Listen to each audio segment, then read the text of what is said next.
Hey everyone, this video is about how to play line 18 in our book. That's Go Tell Aunt Rhody. Now Go Tell Aunt Rhody only uses the first 5 notes that we already learned on our First Notes page. I highly recommend that you have that open in another tab while you do this lesson because you might want to refer back to it. That shows you, of course, the letter names for all of the notes. It shows you the solfege names that we've been using, and it also shows you the fingerings that you need to play all of those notes. So if you don't already have your First Notes page out, pause the video, go to your virtual music folder, open that, and then in another tab, and then come back to the video so that you can finish this lesson. All right, first thing let's do is take a look at the rhythm. Now you can see here that Go Tell Aunt Rhody uses only quarter notes and half notes. Quarter notes we've been playing since the very beginning. Those are the black notes that last exactly 1 beat. And the half notes we learned in our lesson last week on line 17. Half notes are notes that last exactly 2 beats. So if we were going to write in the counting for this, we would have to consider all those half notes that last 2 beats. So I know that this first note happens on beat 1. I know that it lasts for 2 beats. So the next note, so it's 1 and 2. So this next note happens on 3 and 4. This note lasts 2 beats, 1 and 2 and. This one then starts on 3, 3 and 4 and. 1 and 2 and.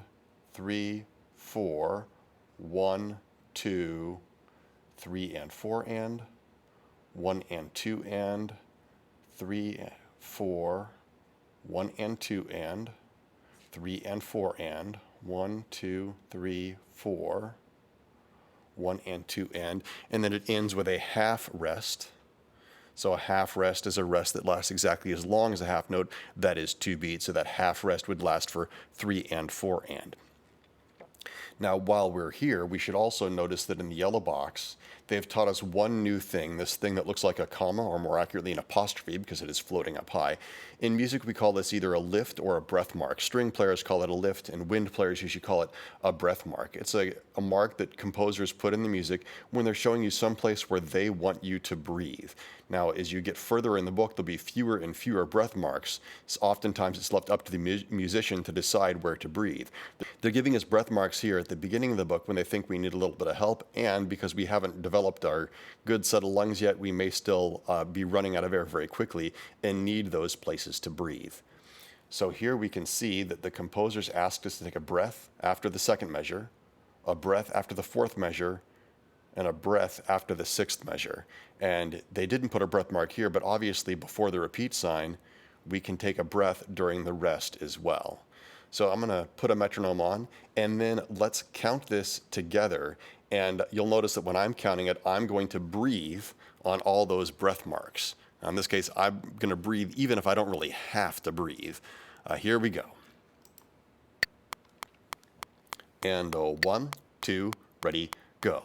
1, 3, 4, 1, 3, 1, 3, 4, 1, 2, 3, 1, 3, 4, 1, 3, 1, 2, 3, 4, 1, rest.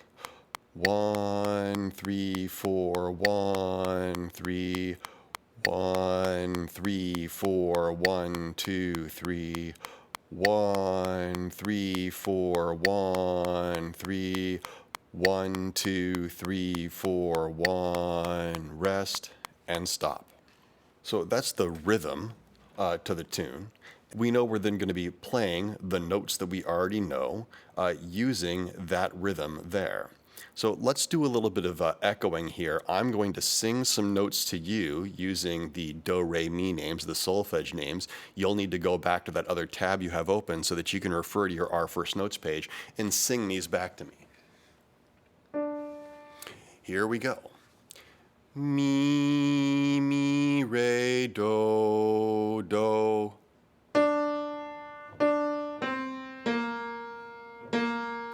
Re, re, fa, mi, re, do. Sol, so, fa, mi, mi. Re, fa, mi, re, re, do.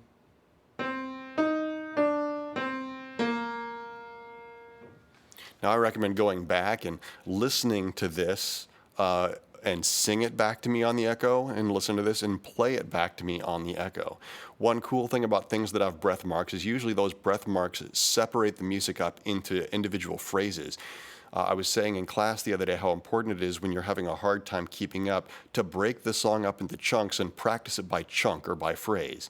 So in this song, we can see that there are different chunks. We've got chunk number 1, then a breath, chunk number 2, then a breath, chunk number 3, then a breath, and then chunk number 4, and then a rest, and then we repeat. Now, once you've practiced this for a while, in the whole thing in chunks, slowing it down, echoing with me, reading it off the page, you'll be ready to play it all the way through. I'm going to play it all the way through for you now on trumpet and piano, and you can go and do the same activity on practice first. Remember, when you use practice first, you want to do those activities over and over and over again so that you can get a chance to improve. If you do it once and it gives you a score of only 2 stars, you've probably made a lot of mistakes. Pay attention to the feedback it gives you and try again and see if you can fix those mistakes that it says you made. You're always shooting to get 5 stars. All right, here we go. This is my performance of Go Tell Aunt Rhody.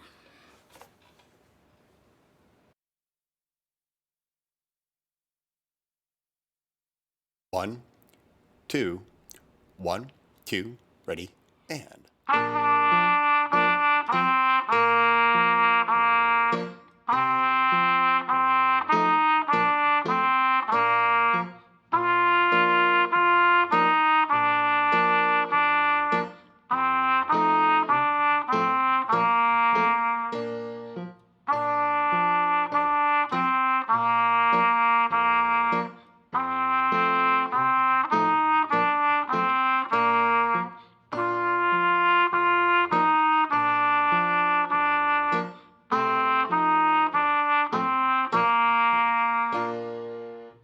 Right, that's it. You can go back and play this just as many times as you feel like you need to. It might be a good idea to also practice it slower. You can actually change the speed that YouTube plays things back at you. If you click on the gear icon down at the bottom, you can then adjust the playing speed to be only 3/4 the original speed or half the original speed, so it can slow down. And of course, if you're in practice first, you have absolute control over the tempo, and you can put it at any tempo that you want. That's it for this lesson. Go and practice. Thanks for stopping by.